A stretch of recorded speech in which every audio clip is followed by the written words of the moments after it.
অবশেষে চলে আসলাম ঢাকা বিশ্ববিদ্যালয় থেকে। আমরা রেলের উদ্দেশ্যে মেট্রো রেলে আমরা উত্তরা ডিয়াবাড়ি যাব। দেখুন এখানে এই যে আব্দুল্লাহ, ওর হাতে একটু সমস্যার চিকিৎসার জন্য আমরা ফ্যামিলি সহ চলে আসছে।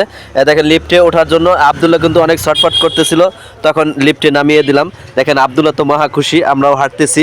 সত্যি অনেকটা মজা লাগলো, যদিও একটু বিপদ, তারপরে ভালো লাগলো। ভিতরের পরিবেশটা এত সুন্দর, সত্যি বলার অপেক্ষা রাখে না। তারপর আমরা হাঁটতেছি, টিকিটের উদ্দেশ্যে আমরা যাচ্ছি। দেখেন আব্দুল্লাহর হাতে একটু সমস্যা, এখানে অনেক লোক চলাচলতি, আর মনে হচ্ছিল এটা একটা বাহিরের কান্ট্রিতে আমরা আসছি। দেখেন অনেক লোক ট্রেন থেকে নামছে এবং যাচ্ছে।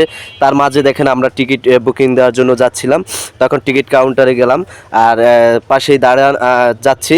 আর গিয়ে বললাম যে টিকিট কত, তখন টিকিট দেখেন বলতেছে 180 টাকা, 90 টাকা করে নিচ্ছে। তারপর অনেকটা বেস্ট, 3 ঘন্টার পর সাশ্রয় হবে এবং খুব সুন্দর আরামদায়কভাবে যাওয়া যাবে। সত্যি বাংলাদেশে এরকম একটা মেট্রো রেল আমাদের জন্য খুবই ভাগ্যের জিনিস, যেটা পেয়ে আমরা অনেক খুশি। ভিডিওটা এজন্য একটু করা, যে এখানে আসলে আসার পর খুবই ভালো লাগলো। কেমন লাগলো ভিডিওটি একটু সাবস্ক্রাইব এবং শেয়ার করে দিবেন প্লিজ।